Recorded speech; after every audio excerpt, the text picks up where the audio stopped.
तो hello guys, welcome to our YouTube channel. और आज हम बात करने वाले हैं बॉलीवुड की एक धमाकेदार मूवी की, जो कि फुल ऑफ ड्रामा से भरपूर मूवी होने वाली है। जी हाँ दोस्तों, आज हम बात करें सेक्शन 375 मूवी की। इस मूवी को आप कहाँ देख सकते हैं, कैसे देख सकते हैं, और हिंदी लैंग्वेज में देख सकते हैं या नहीं देख सकते, इसके बारे में मैं आपको जानकारी बताऊंगा। साथ ही साथ इसकी स्टोरी में आपको क्या देखने को मिलने वाला है, इसके बारे में हम इसकी बात करेंगे। दोस्तों, ये जो मूवी है, आप अमेज़न प्राइम की ऑफ़िशियल वेबसाइट पे जाकर के या फिर एप्लीकेशन पे जाकर के देख सकते हैं, जिसको आईएमडीबी पे 10 में से 8.1 की रेटिंग मिली है। ये जो मूवी है फुल ऑफ ड्रामा और लीगल ड्रामा से भरपूर होने वाली है। 2 घंटे 5 मिनट की ये मूवी होने वाली। इस मूवी में दोस्तों आपको ऋचा चड्ढा और अक्षय खन्ना जो है एक लीड रोल में देखने को मिलने वाले हैं।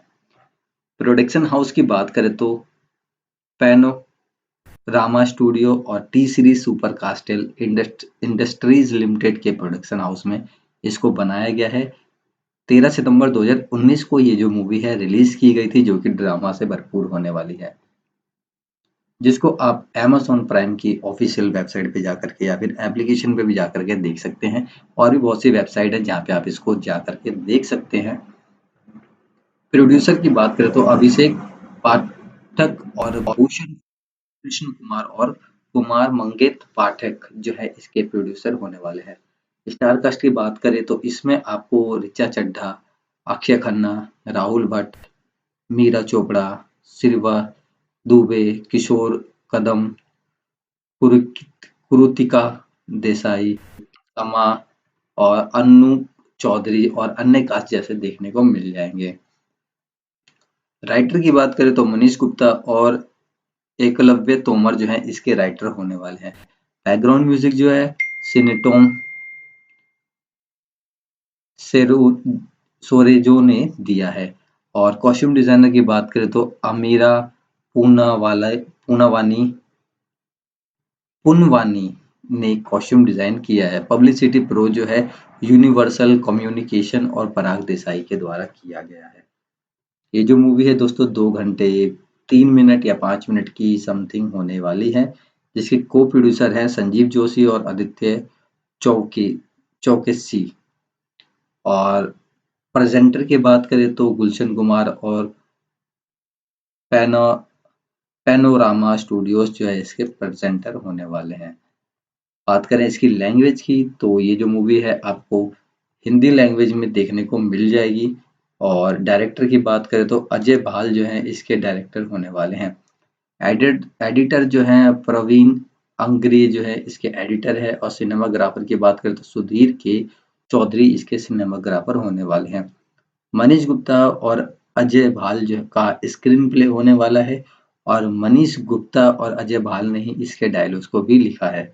लोकेशन जो है इसकी शूटिंग की तो दोस्तों इंडिया में ही शूट की गई है। साउंड जो है शहबाब आलम का साउंड है और प्रोडक्शन डिजाइनर जो है नीलेश वाघ ने किया है। एक्शन डायरेक्टर की बात करें तो आरपी यादव जो है इसके एक्शन डायरेक्टर होने वाले हैं। ये मूवी आप Amazon प्राइम पे जाकर के देख सकते हैं, जिसको IMDb पे 8.1 की रेटिंग मिली है 10 में से। ये जो मूवी है फुल ऑफ ड्रामा और लीगल ड्रामा से भरपूर होने वाली है। तो चलिए बात करते हैं इसकी स्टोरी की कि इसकी स्टोरी में आपको क्या देखने को मिलने वाला है। किसी फिल्म की समालोचना को सिनेमा हॉल तक सीमित रखने से लेकर जितना विरोध किया जाता है, धारा 375 सभागार से बाहर कदम रखते ही उसके अनिश्चित प्रभाव को लगभग तुरंत प्रकट कर देती है। प्रेस स्क्रीनिंग के बाद जैसा कि कुछ कैमरे उपस्थित लोगों को उनकी पहली प्रक्रिया के लिए परेशान करते हैं, एक अधेड़ उम्र की महिला फिल्म की प्रशंसा करती है और आगे कहती है, ऐसा बहुत होता है फिल्म उद्योग में। यह अक्सर फिल्म उद्योग में होता है। उनका संदर्भ कामकाजी वर्ग की महिलाओं की ओर है, जो प्रभावशाली पुरुषों को मौलिक और करियर लाभ दिलाने के लिए तैयार करती हैं। धारा 375 जो कई बार निभाया मामले का संदर्भ देती है। मी टू आंदोलन, ट्विटर की अदालत, पर कटाक्ष करती है और एक हाई प्रोफाइल बलात्कार मामले में के आसपास मीडिया के दबाव, मुख्यधारा और सामाजिक दोनों को पकड़ती है। खुद को दोष मुक्त नहीं कर सकती। समाज में इसके प्रभाव के बारे में एक ऑडिटोरियम के बाहर इस महिला की तरह कई लोगों के विचार को मान्य और वेद करता है, जो शायद इस फिल्म को सभी पुरुष नहीं घोषित करने के लिए एक संदर्भ बिंदु के रूप में उपयोग करेगा।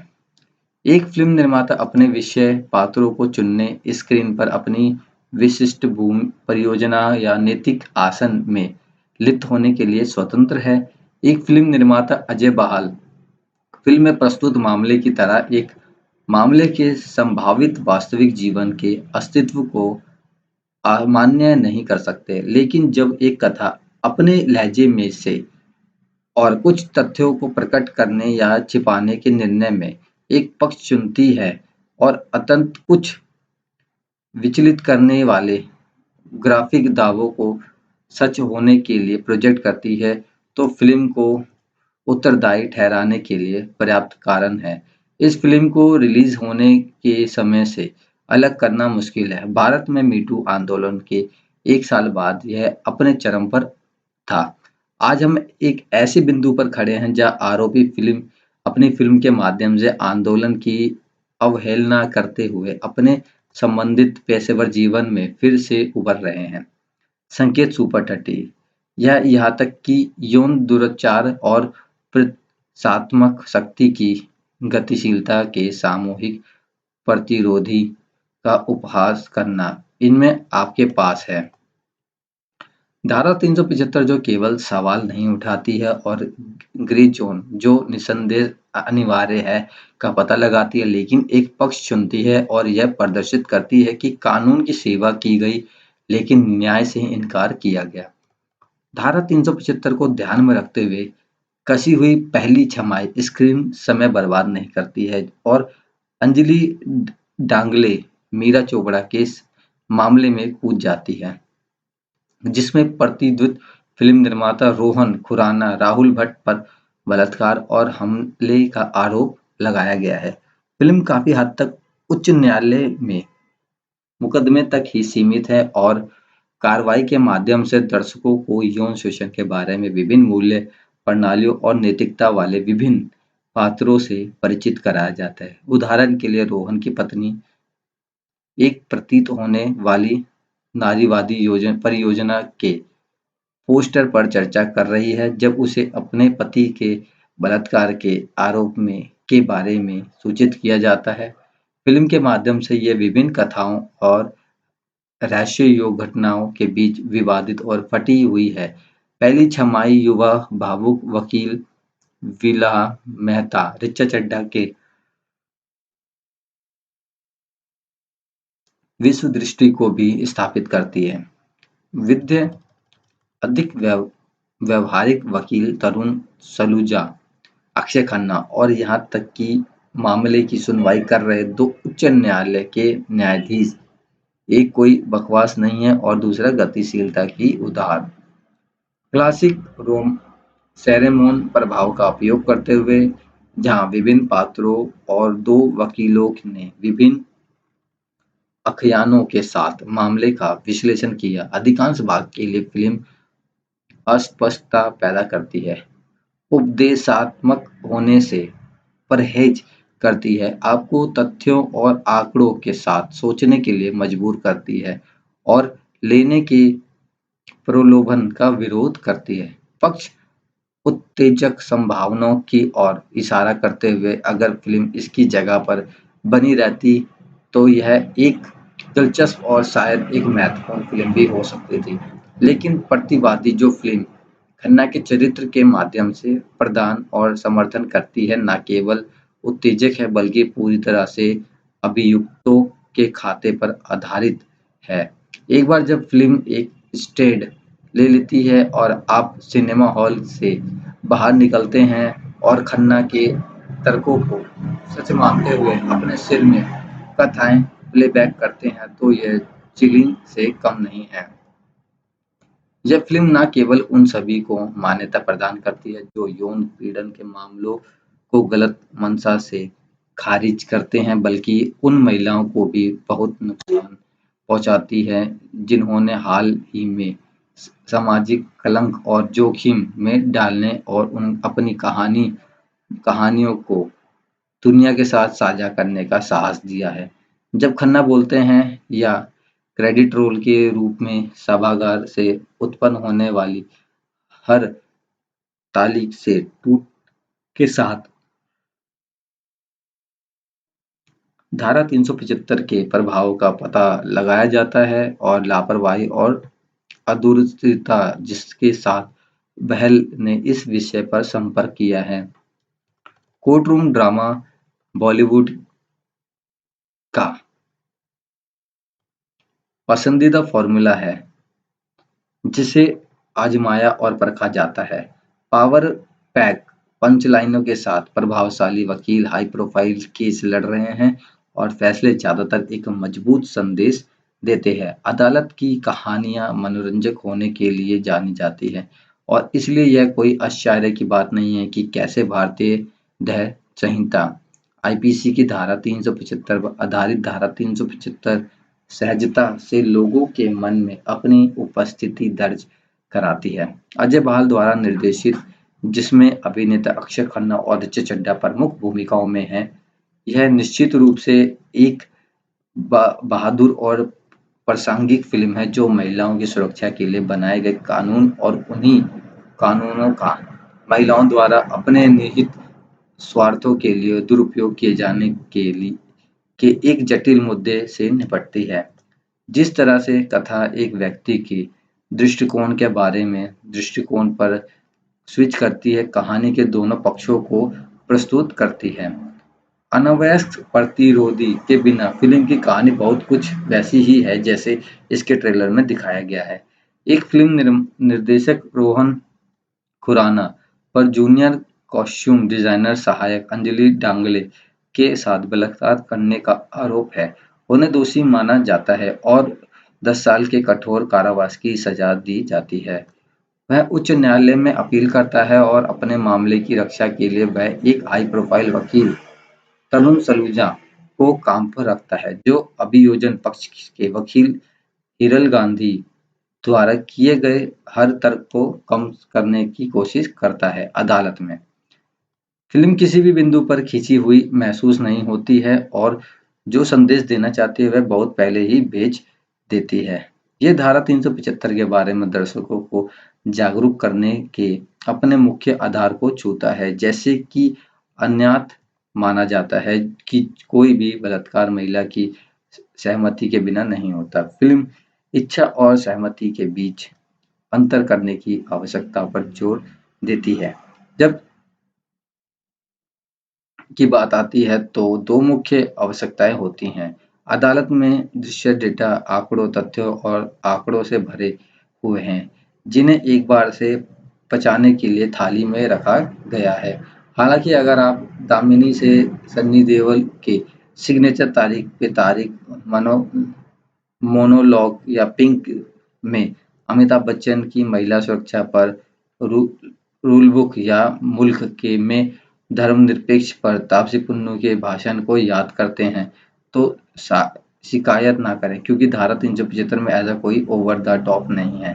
कोर्ट रूम में जोर से या चिल्लाने वाले दृश्य, हालांकि इसमें भारी भरकम संवाद है जो इस फिल्म की आत्मा है और लेखक मनीष गुप्ता इसके लिए विशेष उल्लेख के पात्र है। कल्पना कीजिए कि ये शोचनीय स्वर में कहे गए हैं, वह न्याय के व्यवसाय में नहीं है, हम कानून के व्यवसाय में हैं, कानून न्याय नहीं है, यह वह पहुंचाने का एक उपकरण है। कानून के प्यार में सभी मत पड़ो, यह एक इल्लूज मालकिन है और न्याय अमूर्ति है। कानून एक तथ्य है, इतना गुरुत्व नहीं। फिर स्क्रिप्ट में चतुराई में रखे गए इच्छुत दंड है। उदाहरण के लिए वह दृश्य जिसमें अक्षय दाल चावल दही की तुलना रक्षा अभियोजक और कानून से करते हैं, या वह दृश्य जिसमें न्यायाधीश स्पष्ट करते हैं कि वह एक आकार फिट सभी प्रकार के निर्णय में विश्वास नहीं करते हैं जब किसी मामले में फैसला सुनाने की बात आती है। कलाकारों के बीच अक्षय खन्ना ने हर फ्रेम में अपने तीव्र और किरदार प्रदर्शन के साथ प्रभावित किए। हालांकि वह निश्चित रूप से अपने सपाट चेहरे के भावों पर थोड़ा और काम कर सकते थे, जिसे उन्होंने पूरी फ़िल्म में नहीं छोड़ा। इसके बाद ऋचा चड्ढा हैं जो एक बार फिर साबित करती हैं कि क्यों वह बॉलीवुड में सबसे बेहतरीन फ़िल्मों में से एक है। एक कनिष्ठ वकील के रूप में उसकी सूक्ष्म भूमिका स्पष्ट रूप से अभिभूत हो गई क्योंकि वह किसी ऐसे व्यक्ति के खिलाफ अपने करियर का पहला बड़ा मामला लड़ती हैं जो कभी उनका बॉस था। वह तालियों का पात्र है न्यायाधीश के रूप में किशोर कदम और कृतिका देसाई सुरक्षात्मक पत्नी के रूप में संध्या मृदुल और श्रीसुवरा ऐसे प्रदर्शन हैं जो स्क्रिप्ट के मूल्य जोड़ते हैं। अधिकांश फिल्में एक केंद्रीय संघर्ष पर टिकी होती है लेकिन धारा 375 में अजय बहाल द्वारा निर्देशित संघर्ष कहानी है। कुछ ही समय में हम अदालत कक्ष में हैं। वादी एक junior costume designer Anjali Damne, Meera Chopra, प्रतिद्वंदी फिल्म निर्माता रोहन खुराना, राहुल भट्ट हैं आरोप बलात्कार। अंजलि के मुताबिक वह काम से जुड़ी मीटिंग के लिए रोहन के घर गई थी, जहां उसने पहले उसके साथ मारपीट की और फिर रेप किया। अंजलि की वकील हिरल गांधी हैं जो एक उग्र आदि आदर्शवादी महिला हैं जो अपना पहला बड़ा केस लड़ रही हैं। रोहन का प्रतिनिधित्व तरुण सलूजा द्वारा किया जा रहा है जो एक प्रसिद्ध उच्च न्यायालय के वकील हैं जो हाई प्रोफाइल मामले को लेने के लिए प्रसिद्ध हैं, जो उनके निशुल्क काम के लिए भुगतान करते हैं। लेकिन ये तथ्य हमें बहुत कुछ नहीं बताते हैं। यह उसने कहा परिदृश्य है। अंजलि आरोप लगाती है कि रोहन इनकार करता है तौर पर और जाहिर तौर पर कोई और मौजूद नहीं था। यहाँ तक कि कलाकारों को भी चतुराई से चुना जाता है। चोपड़ा और भट्ट ज्यादातर सकारात्मक किरदार निभाते हैं। डिट्टो चड्ढा और खन्ना हालांकि यह एक थ्रिलर के रंगों के साथ एक कोर्ट रूम ड्रामा है जो अत्यंत फैसला सुनाएगा। प्रत्याशित की यह भावना निरंतर है और इसके आप एक दर्शक के रूप में एक साथ फिल्म देख रहे हैं और मामले को हल करने की कोशिश कर रहे हैं। यह एक विचलित करने वाला लेकिन रोमांचक अनुभव है। बहल जिसकी आखिरी फिल्म बीए पास, उनकी पहली फिल्म भी एक भूतिया छोड़ी इंडी थी जो केवल अपने पलायनवादी चरमोत्कर्ष को से दागी थी। आपको इस बार भी अपनी सजा का भरोसा करने के लिए पर्याप्त सबूत देती है। धारा 375 अंजलि या रोहन को राक्षसी या देवतुल्य नहीं ठहराती। इसी तरह तरुण और हिरल के बीच में भी चुप्पी साधे हुए है। ऐसे दृश्य जो बहल के माध्यम को विस्तार से प्रदर्शित करते हैं। राहुल को फिल्म के सेट पर गिरफ्तार किए जाने से पहले उनकी पत्नी किरनाज अपने सहायक को फिल्म के शीर्षक के टाइपफेस के बारे में समझा रही हैं। स्त्री कल्पना के साथ कुछ करना वह कहती है जो पिंजरे का भी प्रतीक है। पुलिस स्टेशन में अंजलि से पूछताछ करने से पहले पुलिस वाले ने अब उससे पूछा सहमति है या घबराई हुई दिखती है। तो हम भी केवल यह पता लगाने के लिए कि कावेरी उससे पूछताछ किए जाने के संदर्भ में थी। और ठीक उसके बाद पुलिस अधिकारी उससे दुख विस्तार से पूछा जाता है। वह सदमे में दिख रही हैं। फिल्म उसके दर्द के साथ सहानुभूति रखती है। कहीं और धारा 375 संदर्भ चेतनावादी को ट्रिगर करते हैं। यौन शोषण के आघात महत्वपूर्ण संवेदनशीलता जो अधिकांश बॉलीवुड फिल्मों से बचती है। जल्द ही तरुण की पत्नी संध्या मृदुल उसे भोजन परोसते हुए कहती है कि यह वह पत्नी है जिसके लिए मुझे बुला रहा है और आगे कहती है इस समय में उसका बचाव करना सही नहीं है। धारा 375 में स्वरूप से भी आपको बांधे रहती है। छायांकन गतिशील है। कैमरा अपने विषयों को करीब से फ्रेम करने के लिए अक्सर हवा को घुमाता है और तनाव को बनाए रखता है। पृष्ठभूमि स्कोर बढ़ती नाटकीय धड़कनों से सूचित दृश्यों की लय की नकल करता है। पथ प्रदर्शिता कुछ भी नहीं, लेकिन पर्याप्त रूप से सक्षम।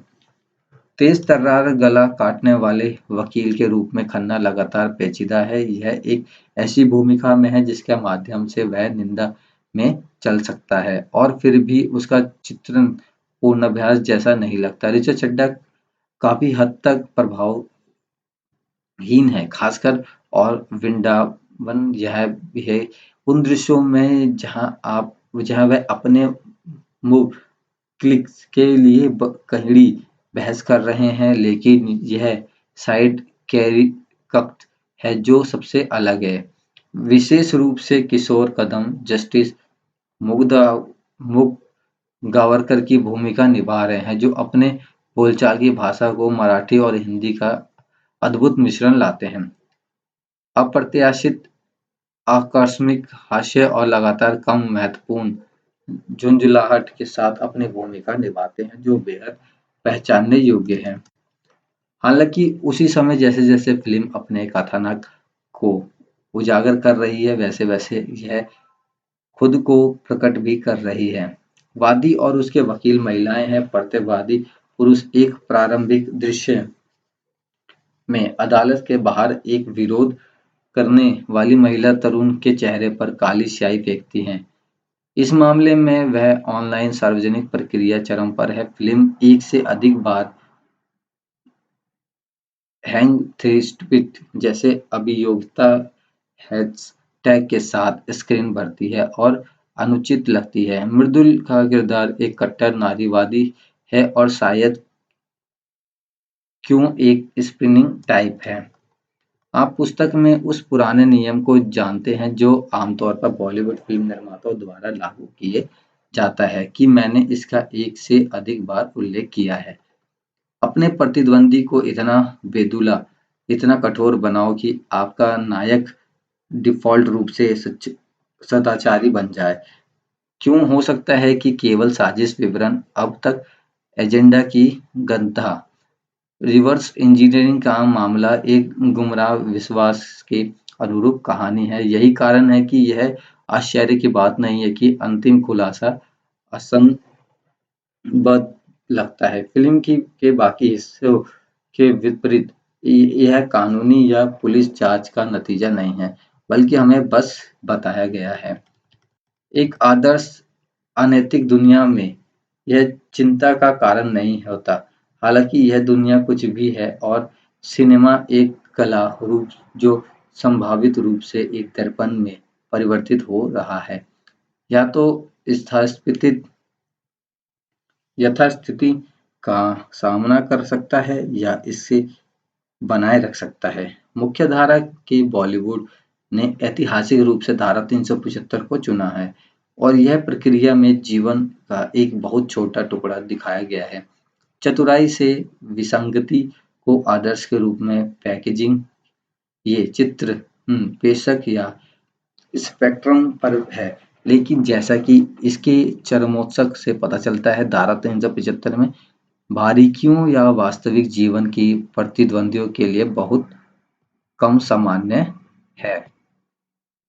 किसी फिल्म की समालोचना को सिनेमा हॉल में तब तक सीमित रखने को लेकर जितना विरोध किया जाता है, धारा 375 सभागार से बाहर कदम रखते ही इसके अनिश्चित प्रभाव को लगातार तुरंत प्रकट कर देती है। प्रेस स्क्रीनिंग के बाद, जैसा कि कुछ कैमरे उपस्थित लोगों को उनकी पहली प्रक्रिया के लिए परेशान करते हैं, एक अधेड़ उम्र की महिला फिल्म की प्रशंसा करती है और आगे कहती है, ऐसा बहुत होता है फिल्म उद्योग में। उनका संदर्भ कामकाजी वर्ग की महिलाओं की ओर है जो प्रभावशाली पुरुषों को मौद्रिक और करियर लाभ दिलाने के लिए तैयार करती है। धारा 375 जो कई बार निर्भया मामले का संदर्भ देती है, मीटू आंदोलन पर कटाक्ष करती है और एक हाई प्रोफाइल बलात्कार मामले के आसपास मीडिया के दबाव को पकड़ती है। खुद को दोष मुक्त नहीं कर सकती, समाज में इसके प्रभाव के बारे में है।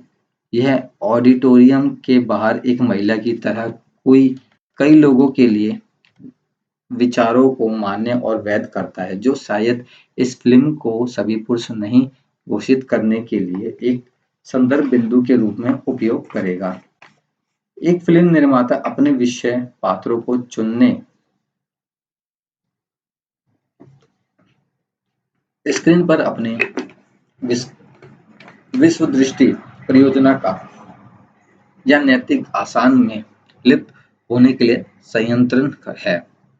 एक फिल्म निर्माता अजय बार फिल्म में प्रस्तुत मामले की तरह एक मामले के संभावित विस्तृत जीवन के अस्तित्व को अमान्य नहीं कर सकते, लेकिन जब एक कथा अपने लहजे में और कुछ तथ्यों को प्रकट करने या छिपाने के निर्णय से एक पक्ष चुनती है और अंतर कुछ विचलित करने वाले ग्राफिक दावों को सच होने के लिए प्रोजेक्ट करती है, तो फिल्म को उत्तरदायी ठहराने के लिए पर्याप्त कारण है। इस फिल्म को रिलीज होने के समय से अलग करना मुश्किल है। भारत में मीटू आंदोलन के एक साल बाद यह अपने चरम पर था। आज हम ऐसे बिंदु पर खड़े हैं जहां आरोपी अपनी फिल्म के माध्यम से आंदोलन की अवहेलना करते हुए अपने संबंधित पेशेवर जीवन में फिर से उभर रहे हैं। यह यहाँ तक कि यौन दुराचार और प्रेक्षात्मक शक्ति की गतिशीलता के सामूहिक प्रतिरोधी का उपहास करना इसमें आपके पास है। धारा 375 जो केवल सवाल नहीं उठाती है और ग्रे जोन का पता लगाती है, लेकिन एक पक्ष चुनौती है और यह प्रदर्शित करती है कि कानून की सेवा की गई, लेकिन न्याय से इनकार नहीं किया गया। धारा 375 को ध्यान में रखते हुए कसी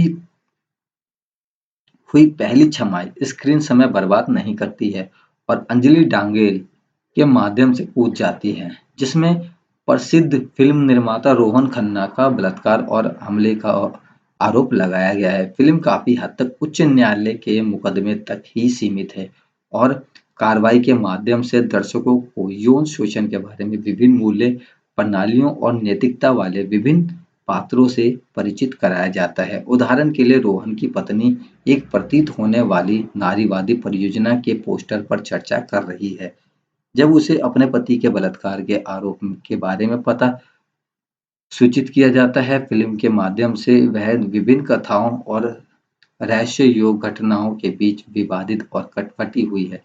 पहली छमाई युवा भावुक वकील हिरल मेहता के विश्व दृष्टि को भी स्थापित करती है। वृद्ध अधिक व्यावसायिक वकील तरुण सलूजा और यहाँ तक कि वह मामले की सुनवाई कर रहे दो दृश्य न्यायिक और न्यायाधीश क्लासिक रोसोमोन प्रभाव का उपयोग करते हुए यहाँ विभिन्न पात्रों को दो वकीलों ने विभिन्न आख्यान के साथ मामले का विश्लेषण किया। अधिकांश भाग के लिए फिल्म अस्पष्ट पैदा करती है, उपदेशात्मक होने से पहले परहेज करती है, आपको तथ्य और आंकड़ों के साथ सोचने के लिए मजबूर करती है और लेने के प्रलोभन का विरोध करती है। पक्ष उत्तेजक संभावनाओं को उस इशारा की ओर इशारा करते हुए अगर फिल्म इसी जगह पर बनी रहती तो यह एक दिलचस्प और शायद एक महत्वपूर्ण फिल्म भी हो सकती थी, लेकिन प्रतिवाद जो फिल्म प्रदर्शन और समर्थन करती है न केवल उत्तेजक है बल्कि पूरी तरह से अभियुक्त के खाते